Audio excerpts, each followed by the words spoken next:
This is Austin Sumrall from the White Pillars in Biloxi, Mississippi, and you're listening to the Eat Y'all Podcast. Welcome to the Eat Y'all Podcast, where we discuss the struggles and successes of the farmers, food producers, and chefs who are working to get better ingredients into restaurants today and to ensure their availability in the future. Eat Y'all is looking for partners to help us show some love to 500 hardworking chefs. With our Care Package program, you can encourage and inspire chefs who fit your target market. Learn more at eatyall.com/love. That's eatyall.com/love. Welcome back to the Eat Y'all Podcast. I'm your host, Andy Chapman, and it is good to be back on the podcast. We have missed a week, maybe two. It's been a little bit crazy town, but we're back and dare I say, better than ever. This week's episode is a great one. We've got a farmer who is farming oysters. I like to say they're farming without a tractor, and they have a boat instead. So we'll be visiting with Anita from French Hermit Oysters and hear their story, and we'll be visiting with Chef Austin Sumrall from the White Pillars in Biloxi, Mississippi.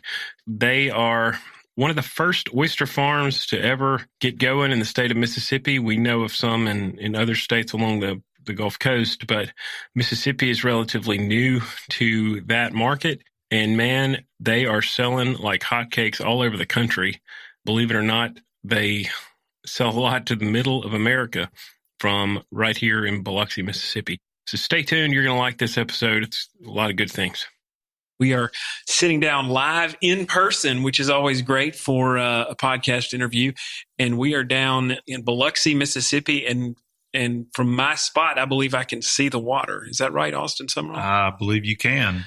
Well, this is great. So we're at the White Pillars restaurant, and I've got Chef Austin Sumrall and Anita Arguelles. That's Arguelles. Right. That's right. Arguelles is right. Arguelles. Okay.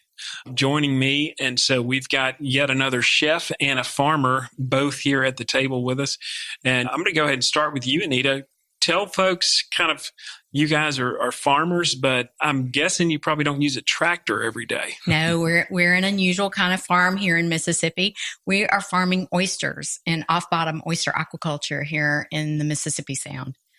So French Hermit Oysters. French Hermit Oysters. And off-bottom means? They're in floating cages. So they're about 6 bags of oysters to a floating cage. Cage has 2 pontoons on it, which hold it up near the surface, but not on the surface, because oysters need to be in the water, but they want to be close to the surface so they can eat all the phytoplankton that's growing. Oh, nice. We're gonna dive deep, if you will, into some oyster culture a little bit, but tell us kind of how your origin story of what got you started farming oysters. Sure. Mike's my husband, and he has always loved oysters. He's kind of been like an oyster evangelist, I call him. So we married 25 years ago up in Memphis. Mike's from the coast. He's from Biloxi. He has a recreational tonging license. So when I say he really was an oyster aficionado, he really was like a spokesman for the oyster community. And he would bring bags of oysters up to Memphis, put them on the back of his truck and take them around and introduce them to people. And 25 years ago, they weren't that popular. You know, people were saying, "Hey, Mike, we like your oysters, okay, but why don't you bring us some shrimp?" So when we relocated down to the coast where he wanted to be closer to home in Biloxi, the DMR contacted Mike, the Department of Marine Resources here in Mississippi, contacted Mike to build some infrastructure for putting an oyster farm south of Deer Island. We have a business called Arguelles Marine Contracting so we build piers, bulkheads, and boathouses. And so that's why they contacted him. And he said, "Hey, honey, I want to do this. Will you do it with me?" So I said, "Yes, we'll check it out." And then I thought it was going to be a hobby. It's not a hobby. And so it's not a hobby. And what year was that? It's 2018. So we got started. We took a class. We went out, learned how to farm oysters, and we got 12,500 oysters as baby seed. So they were little teeny tiny, about a quarter of an inch long. And we raised them up to market size oysters. And I still was thinking this was going to be a hobby. And Mike brought some of those oysters home and I sampled them and I was like, this is not a hobby. This is going to be a business. These things taste fabulous. And so the first person I called was Chef Austin I wanted him to help me with the flavor profile for what our oysters tasted like. That's awesome. And Austin Sumrall, chef at White Pillars, tell us how you got here. I know you grew up in Macomb. I did. And I'll do the short version, but I grew up in Macomb in the South here in Mississippi. I went to Ole Miss. I was in mechanical engineering for 3 years. Thought probably I'd want to open my own restaurant at some point in my life. And I kind of got some tough love from the family. They were like, that's maybe not the best idea. If you want to do this, like, let's go all in. So I switched to hotel and restaurant management, enrolled in culinary school at the CIA in New York. And then I started working in restaurants in Oxford when I was there. So I worked for John Currents up there, and then went to New York culinary school, New Orleans for a little while at Cochon. Then I went over to Birmingham and worked over at the Hot and Hot Fish Club over there. And then my wife and I just felt like we were at the point in our lives where we wanted to try to open our own restaurant. And the White Pillars just literally fell into our lap. It just kind of happened really quick. We sold our house in like 2 days in Birmingham. All of a sudden we were in this restaurant. I don't know if you can cuss on the podcast, but we were like, how the hell are we going to pull this off? But we're going to. We're going to try. And describe this location, because people listening obviously don't know maybe about the White Pillars. So the building itself, now we were living in Birmingham when we came across it. My wife's from the coast originally, and her mom called us and was like, this space is available on Beach Boulevard and it's awesome. You got to check it out. So we're looking at it online and everything. And you know how it is in the South, like, you know, somebody that knows somebody. So we ended up knowing person that worked for the people that owned this building. And so we started getting a little bit more information. And then it turned out that they had eaten at the Hot and Hot Fish Club where I was the chef de cuisine like 2 weeks before. And I actually met him because I knew the guy that worked for him that was there with him. So he was like, well, I've seen the food that you're cooking, and you know, we would like to pursue this. So they kind of met us in the middle. Like we were like, we love the building, and they were like, well, we like the food that you're doing. So we moved down here with no like set plans at all, just like to go after it. It took us about 1.5 years to actually get in the space. But back to the actual space, it's a home that was built in 1905. Where we're sitting would have been the living room of the original home. So it's on the historical register. So, you know, and it sat empty for almost 30 years when we got back in here. So it was like bringing a little piece of history back to life too. So, you know, which is exciting and also a little bit daunting as well, because, you know, you got to do it right if you're going to do that. But it's been fun. It's been exciting. It's been, you know, never a dull moment, that kind of thing. Then meeting Anita was kind of a dream come true. We've used off-bottom aquaculture oysters here since we opened. And I did when I was in Birmingham and in New Orleans too, but there were none in Mississippi, because we opened in 2017 and we heard these little whispers that maybe it was going to happen. And, you know, I'm thinking, well, I hope it does. And then I think we met at that oyster panel. Bourbon and Pearls or something like that. Whoa, yeah. We did an oyster event here. Yeah. That's what it was. And met you guys. And then I still remember it. Very excited that we were going to be able to get them. We tell people that, you know, they're literally right next door. You can't quite see it, but it's not maybe 2 miles as the crow flies from here. Wow. That's right. So being that we try to do local seasonal food doesn't get a lot more local than that. They're wet. They're still sopping wet when we bring them in. They come straight out of the water to here. It's awesome. I'm not sure that many other people in the world get something that fresh. That's amazing. It is. I get excited talking about it. Me too. So, and then that, so you open this place, and how many seats do you like describe? I mean, I know it's big. It's big. Yeah. It's 12,000 square feet, and the whole building is about 10,000 of dining room space. Now, when we first opened it in 2017, it felt like a big chunk to bite off. And then here we are in the middle of a worldwide pandemic where amount of space is really great to have. So we've been able to spread everything out, and we've actually been very lucky in that we can still do a lot of business. So the way we have it set up now, with 6 feet between the tables and all that kind of stuff, is it seats about 150 people at one time. So it's still a lot. Wow.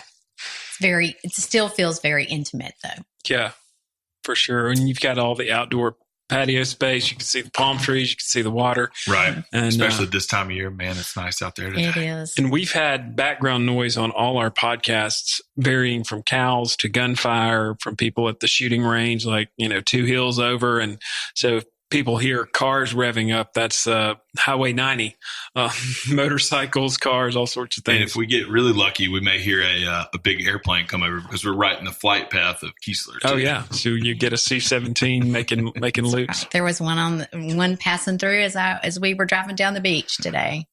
That's a kind of a great origin story of how you guys got together. And it's funny. So I met your husband in Austin's kitchen here at some other, I don't know, maybe another food show or something that had popped up. We're here. hosting some chefs in, I think, for a round or some tasting, some local farmers.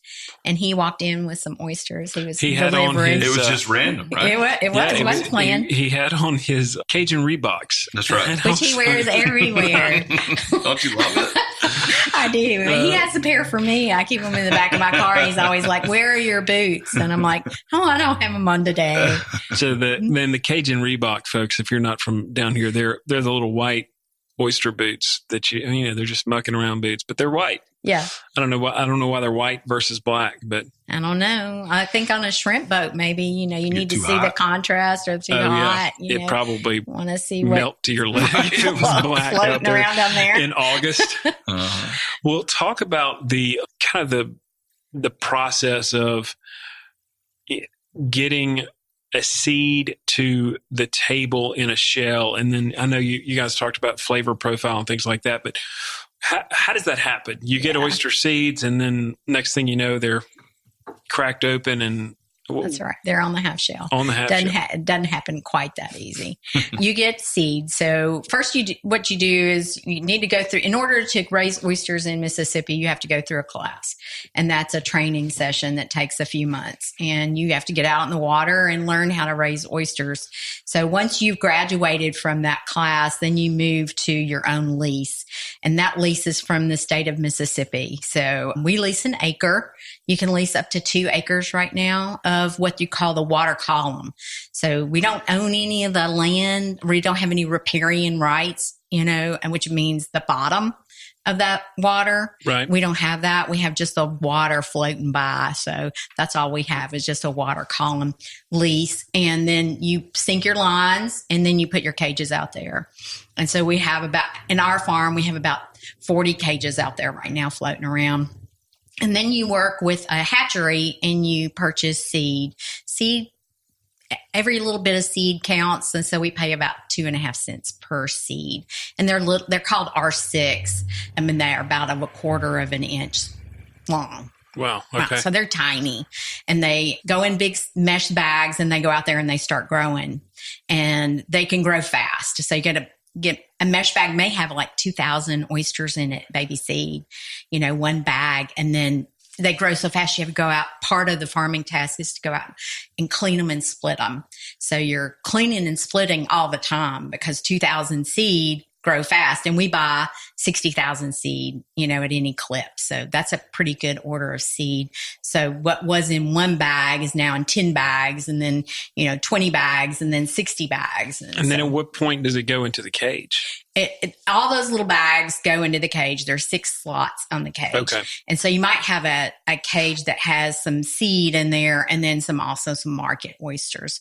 We kind of keep all of ours separate, but market oysters would probably be 200 to 250 a bag, whereas seed you could have as much as 10,000 depending on the size of seed. So they grow and they start taking up that kind of space. And then we're looking for a specific type of oyster. All the oysters are the same species that we're raising, Cassiotrea virginica. And that's the only... Is that Latin, Anita? It's a little Latin I just threw on you. Seems like Latin. Don't be checking me out, okay? Because, hope I got it right. But anyway, that's also the oyster you find on the eastern seaboard. So we raise the same oyster in the Gulf of Mexico, but it's the water and everything that makes those oysters taste different.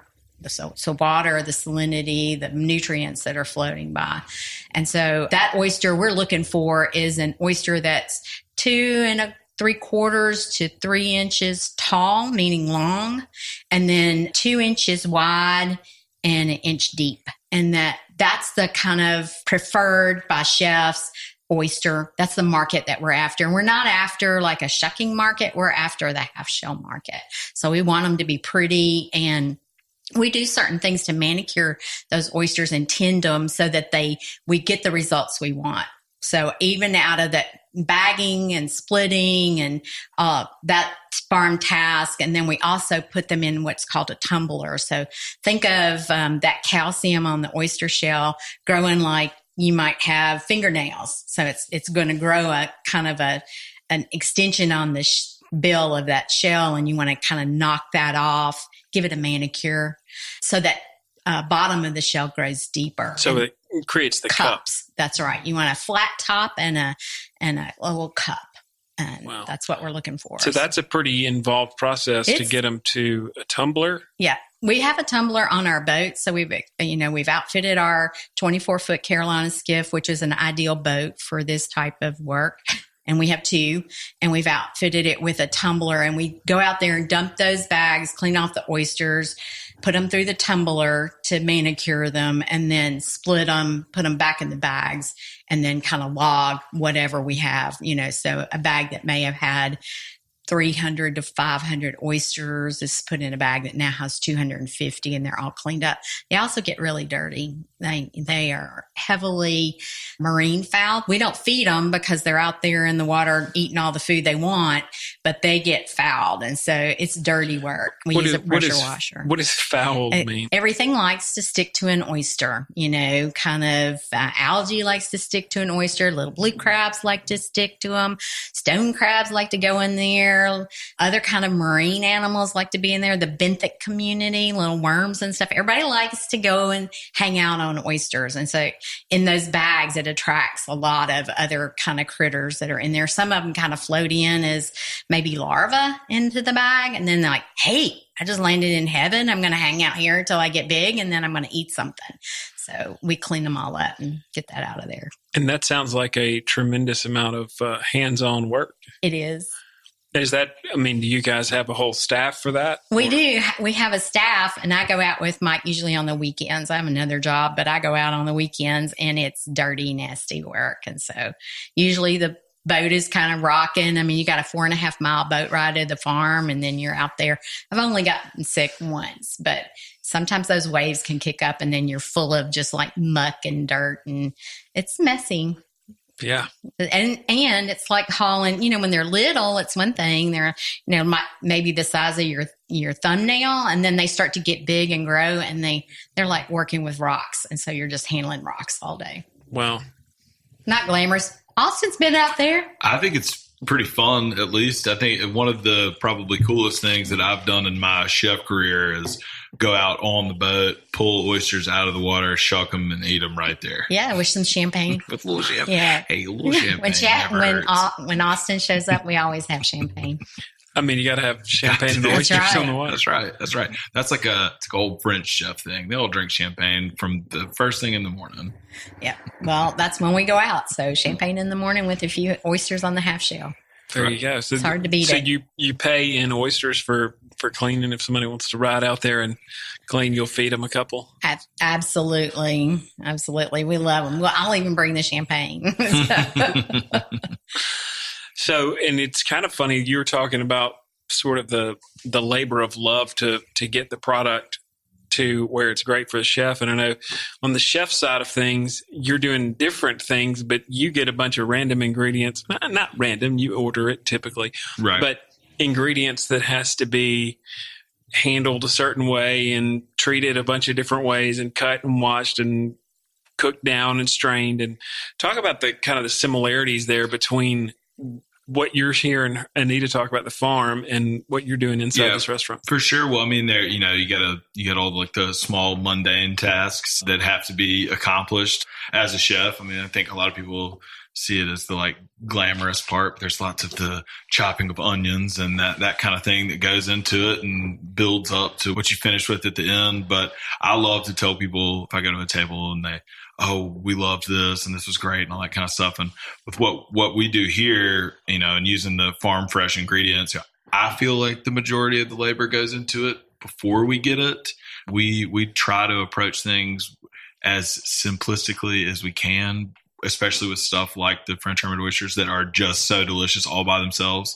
I think some article that you're going to be in that asked me for a quote was asking about the oysters, like, how do you like them best? I was like, just a little squeeze of lemon is really it for me. Almost naked. Yeah, pretty much naked. How they should be on the boat with a glass of champagne is what my answer should have been. But we do prepare them a little bit too, and they're a great palate. But it's, to me, still got to go back to just plain raw on the half shell, shuck them and eat them. I like the way Austin serves them. Having them with Austin is one of my favorite things. So get to have your own oysters. Then Austin prepares them, and it's oysters 3-way. Right. Yeah, that's probably our biggest seller of the French Hermit oysters. We do a preparation of them that's 3 different ways. So you get a raw one, and they change all the time, but the one like we're doing right now has got the coconut milk and cilantro and green onion and some other things. Yeah, it is. It's a callback to Fijian ceviche called kokonda. So yeah, exactly, nailed it. And then we fry one, and then we grill one. I was laughing. I saw Alex Perry in here yesterday. He was eating your oysters, and we were talking about the fried ones being so good. I'm like, it's almost feel bad doing it, but man, they're so delicious. So good. I think one of the differences is, and what makes them so good is that you've got these oysters. All the work that they put into them versus a wild oyster that, is just growing on its own. It's all going into the consistency and the texture and the flavor of the oyster. So you get these oysters that, I like to, when Anita was talking about like giving them a manicure, it's almost like working them out too. Yeah. Like, so you're like building that muscle stronger. So you get this firm, plump, oyster with some texture to it. Right. So when you fry it, it holds its shape. It doesn't just fry down to nothing when all you're getting is batter. So you actually get like a nice, succulent oyster in the fry. Obviously, you got to fry them real quick. Yeah. But yeah, I think they do. I think they hold up better in all ways. Raw, grilled, fried, all of them. But yeah, it's a fun product to work with for sure. I'm sitting here thinking about the ones that are back there in the kitchen. And more tomorrow. And more tomorrow. You might have a few extra. Yeah, that texture component actually makes a lot more sense to me. I was telling Austin I shucked a whole bunch of oysters this weekend for the first time ever. And I mean, I'd shucked like 3 or 4, but this was like you stand there and shuck at the cook-off they did.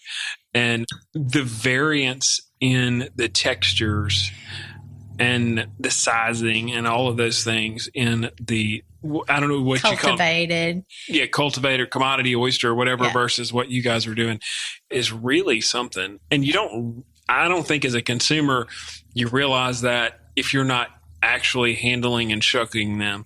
Because I mean, obviously flavor wise, I guess you would, or, the cup, but man, you can find a wild one that's cup, but the variance just almost the consistency is probably the biggest thing. Yeah. Well, and too, so like Anita was talking about a second ago, an oyster is just a product of its environment. So it tastes like the water you're pulling it out of.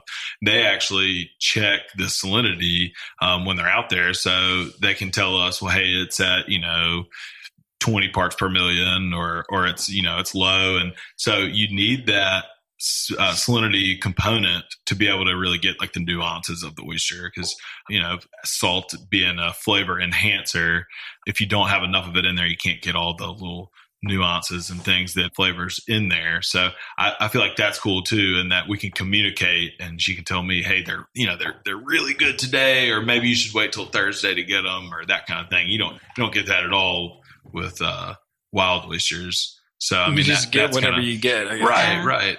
Well, and we try to, here being farm to table, we try to make it one step further than just knowing where your food comes from, but like knowing who your food comes from, and like really get to know our farmers.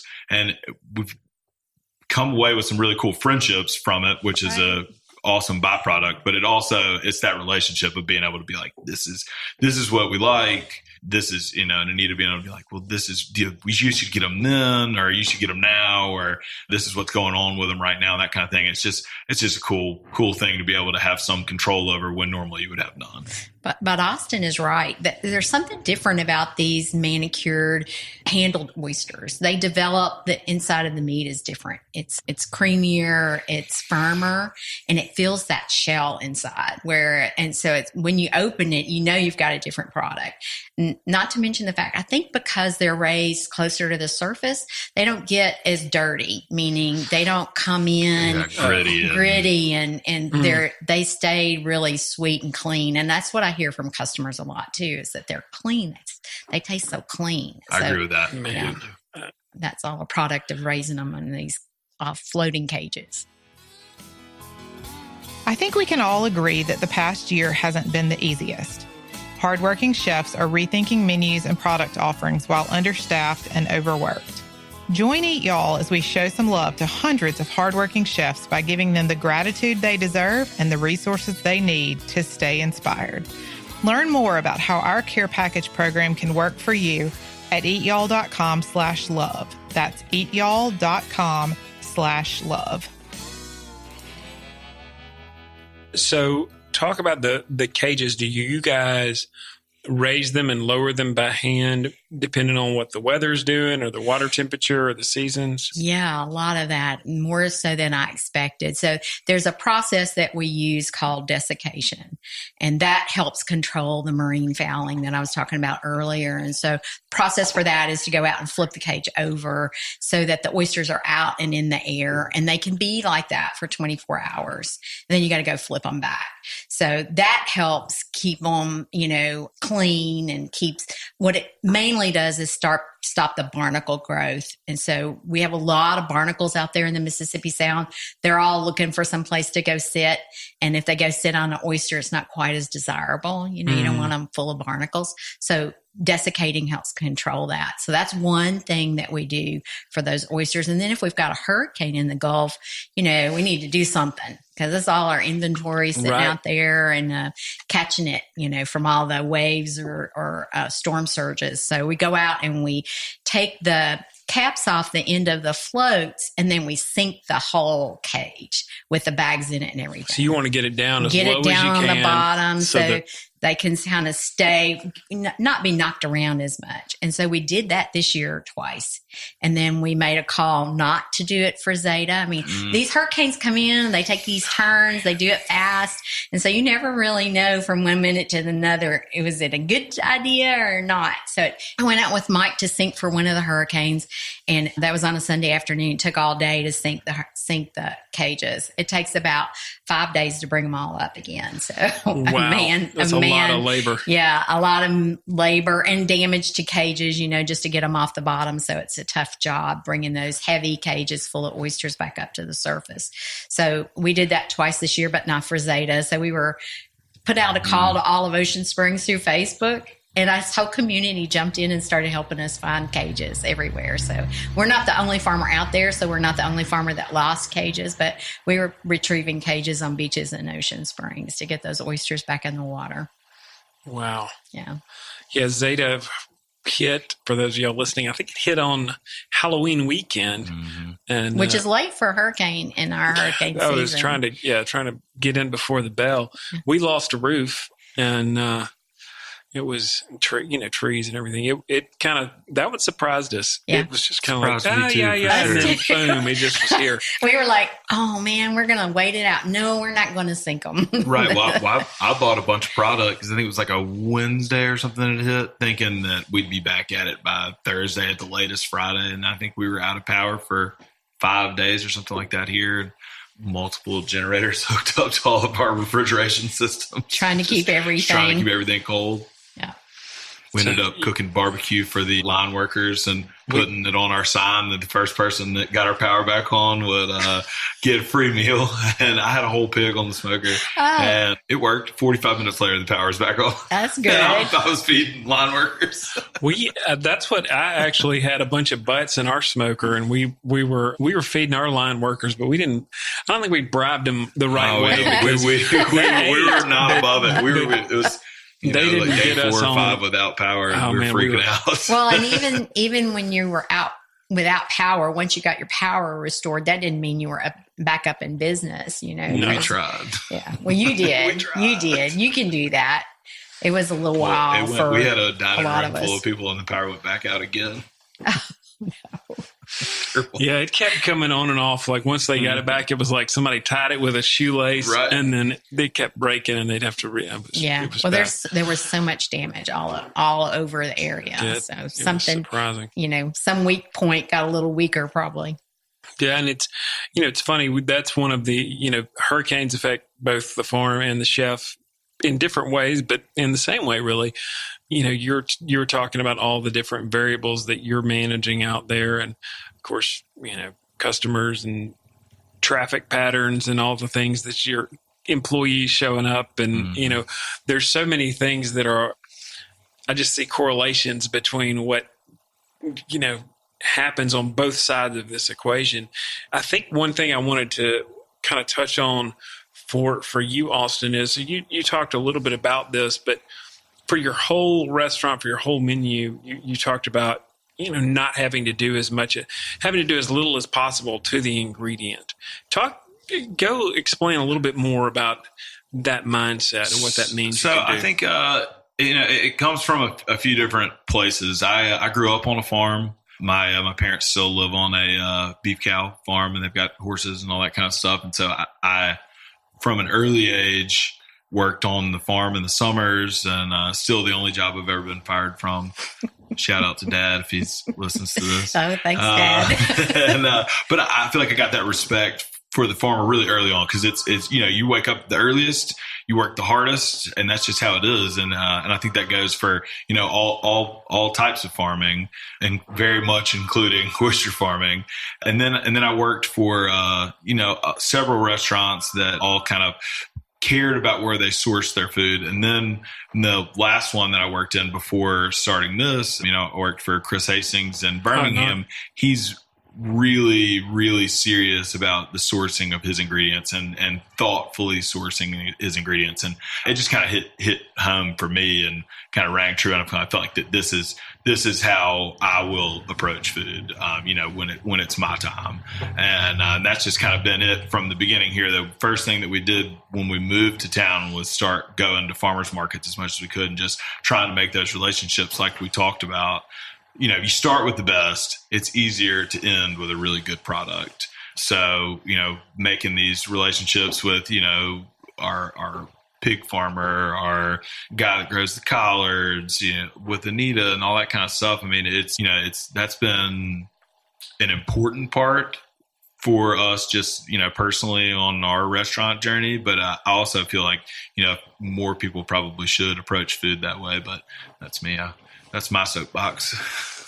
Well, I think, and it's great that you put it that way, because it's a theme we hear over and over and over. There's only so much you can do to an ingredient to elevate it. And if you start with something great, then agreed, it makes my job easier. But if you have to cook a leather shoe, right? It's always going to be a leather shoe, and you could probably braise it for a while and get it more tender, but it's just what it is. Well, and I think you're right too. It's that relationship that you guys are talking about. One of the most interesting things I like about the oyster business is working with the chefs. And I know what it takes, Austin, to get his meals prepped and out on the floor for his clients. And so when he calls me and he says, I need a bag of oysters, I take it personal. I'm in pain if Austin is in pain, and I want him to have his oysters. Time they brought me one from their house. Yeah, he needs his oysters. I want to get them to him. I don't care if it's blowing out there. Austin needs oysters. And I think that kind of relationship keeps us both in business. It makes us for sure really sensitive to what the chef needs and vice versa. And I tell Austin, okay, I'm going to go get your oysters. You got to have them. Well, and it that's another whole wrinkle is like weather dependent and everything like that. At the beginning of last week, I was very concerned because we kind of had some rough weather and stuff like that. We want to be serving French Hermits. We've had them, what now? 2 years? 2 years? Yeah. So we feel like that people have forgotten, they're expecting it. So, we want them on the menu as much as possible. And it's been cool looking back over like our text messages on orders and stuff like that. And it just kind of gradually going up and up and up. That's it's good for both of us. That's right. That's what we need. But well, that's that magic relationship working together. And, it is. And what if you could clone, and obviously we don't want to clone Austin because he's kind of a one of a kind, but as you look, as chefs listen to this, like what are you looking for to help?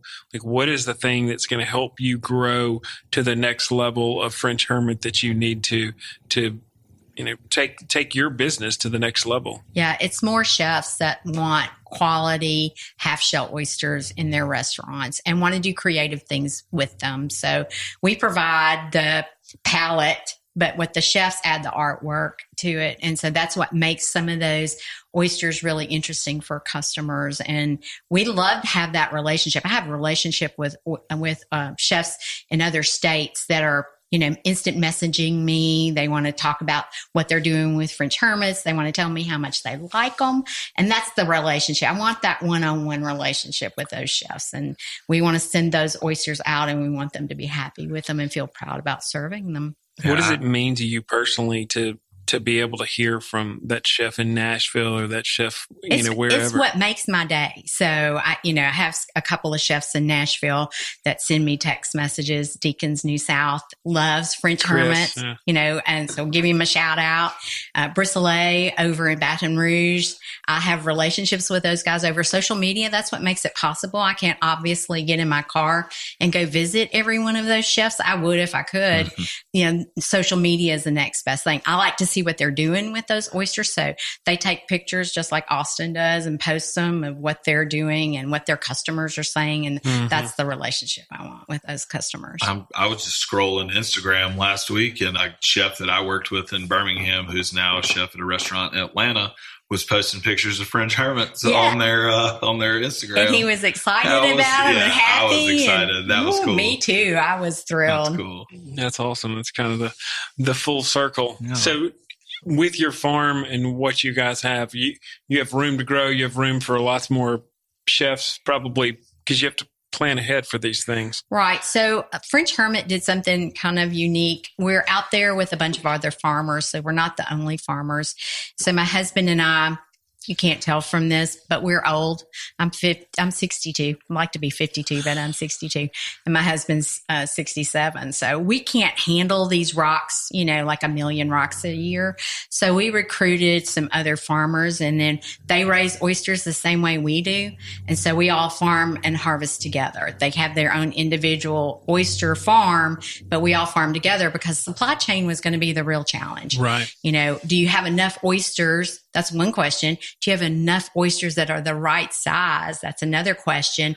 And then like we have orders today for 4,000 oysters. That's a lot of oysters to harvest and oysters later on this week. So having that perfect oyster in the right, size slot, getting other farmers that harvest with us has really been a windfall for us. I mean, Austin knows most of those farmers too. So I tell him who those farmers are. They're bringing in those oysters and we all sell under the French Hermit brand. And this happens on Deer Island, which folks may not know is a barrier island that is, what would you say, 2 miles from here? Is that what you said? I would say as the crow flies about. Yeah.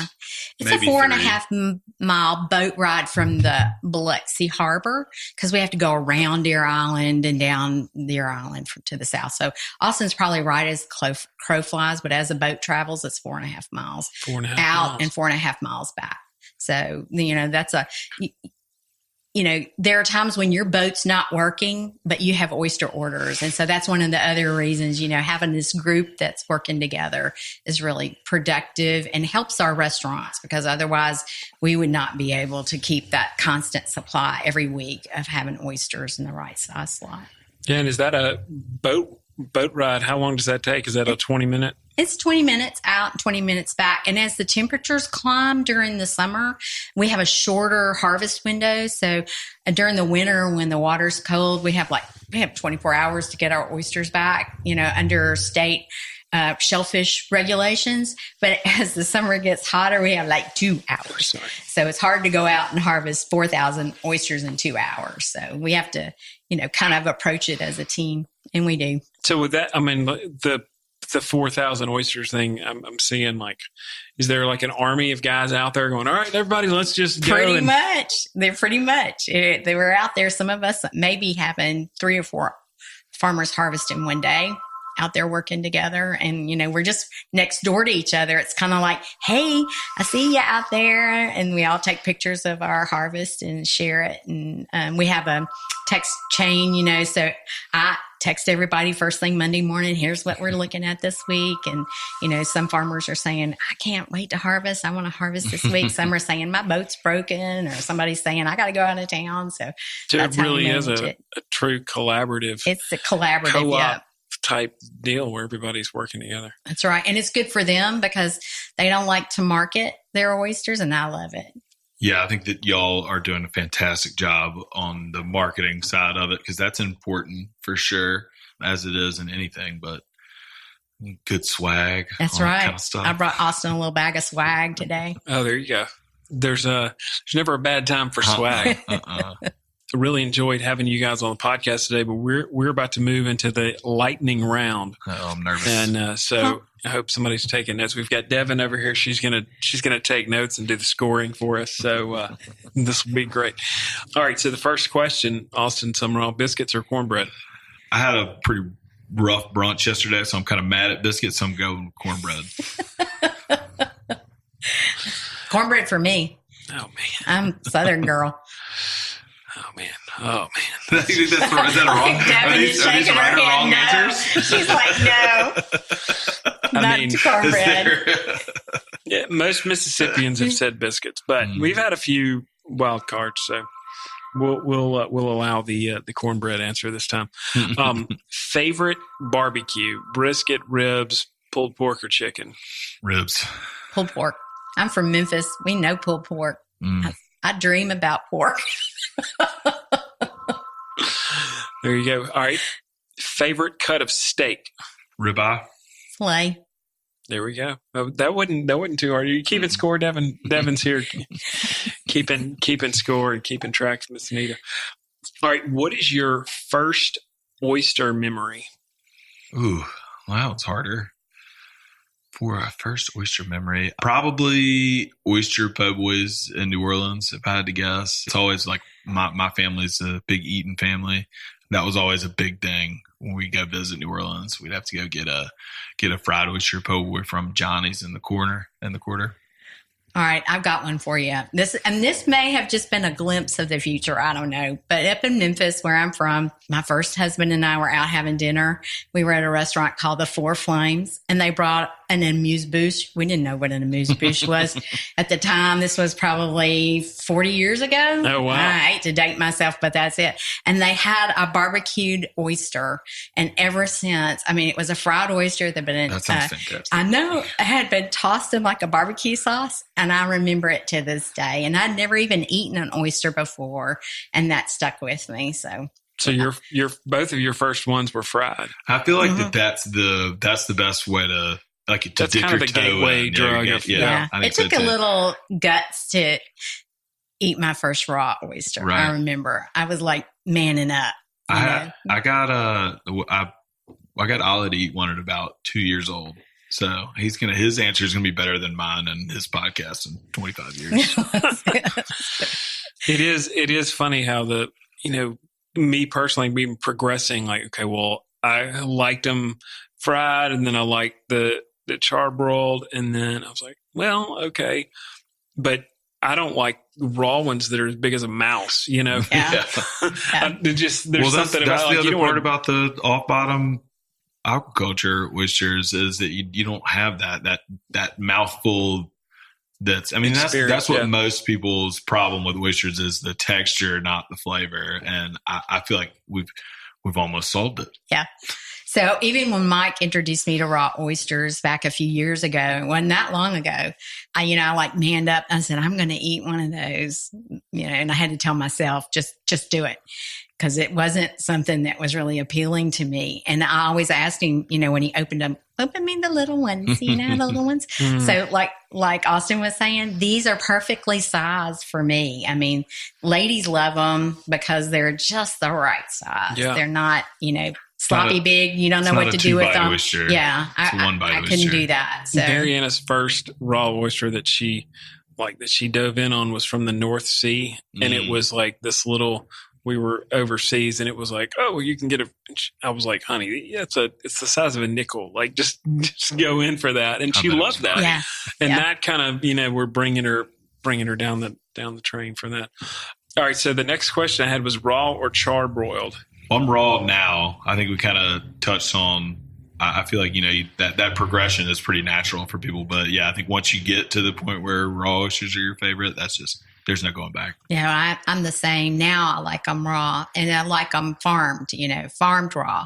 So that's how I want to eat them too. I like Austin's fried. They're just so delicious and crunchy and fun. The oyster 3-way, you can go through the whole progression at the table in one sitting. Yeah. You could become a oyster expert by the end of the dish. That's right. That's very, very smart. And that way you know what you like and you can order more. And they're so pretty. He's got this little pepper sauce he puts on there. It's just a dot of pepper sauce, little green, and it's just perfection. Do you use tweezers on that, Austin? Oh, I do. I didn't know if he was going to do it. I was waiting. I was like, is he going to say he does? Because I watched him. I've got a whole set of tweezers back there. There's no shame. I just was going to clarify if that was a tweezer dish, that's fine. All right, Anita, if you could have oysters with any 3 people, living or dead, but they're going to come and join you for oysters tomorrow night, who would you have over? Oh man, this is a stumper. I didn't expect this question. I'm gonna have to think about this for a second. Austin, you want to answer this question? Besides the 3 people that are sitting right here with us right now? Oh, I don't know. My grandfather, who is still alive, but he's just one of my favorite people to eat oysters with. I know we probably could have picked like famous people, but I'm just gonna go family. My dad, who is like my oyster shucker. Any family event, he always ends up on the knife. He's even done it here for us at the restaurant when we were understaffed. And then my wife is the other one. She's probably the biggest oyster lover that I know. She's just their favorite. I'm surprised that there's any left back there because she could have gotten into them today at lunch. Well, I'm going to have to say it'd have to be Austin because I love what he does with them and he's fun. If you come over here, he's a bunch of fun. And then my husband, Mike, who I wouldn't even be around oysters if I didn't have him and his love for oysters. And then I'd have to say Johnny Cash. I like that. There you go. I like that one a lot. All right, we got 2 more. Favorite concert, any band in history? Oh, and she just threw out Johnny Cash. Right. It's already got my wheels spinning. Like, yeah. Oh, well, my wife and I love to go see live music. The last concert we went to was the Stones in the Dome a couple years ago before all this got shut down. So that one was fantastic. One that I haven't done, we were supposed to go to and got canceled because of COVID, Sturgill Simpson and Tyler Childers in Memphis. And that would have been fantastic. And hopefully I'll see him someday. Yeah. I'd have to say any concert at Mud Island in Memphis. Right. There you go. That's Love right. it. All right. So last question. And I'm going to start with Austin. Good, because I've been whipping out. This is going to give you a minute to think about this. So, Austin, we call Tracy and say, hey, look, Austin has been arrested. What does she immediately think you've done? Oh, God. We're calling her for bail money. So the last time that I had to call her when I got arrested, no, I'm just kidding.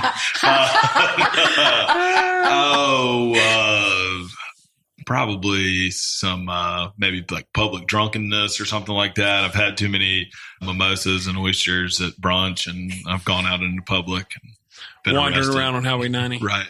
My turn? Yes, ma'am. Okay, Mike's going to call, and if I call Mike and say, you got to come bail me out of jail, he's going to think it had something to do with my bad driving. He has me labeled as a bad driver, and every time I get in the car with him, he's like, oh, wait, don't go there, don't do that. He's like my panicker.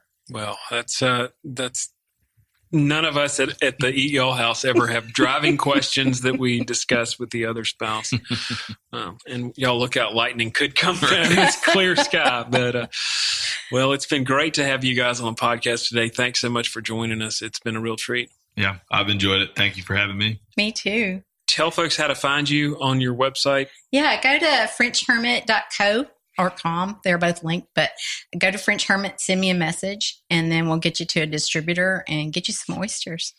And if somebody wants to eat with Austin. Yeah, you can make a reservation, BiloxiWhitePillars.com. Call us at 228-207-0885. Follow us on Instagram, Facebook, White Pillars. All the things. All the things. Twitter, I think we have one of those. We have a TikTok now. I might do some oyster stuff on TikTok. So I want to follow see us that. on TikTok. I want to come in There and you help go. with that. Nonstop. All right, guys. Thanks so much for joining us today. You've been listening to the Eat Y'all Podcast, hosted by Eat Y'all founder and chief relationship officer, Andy Chapman.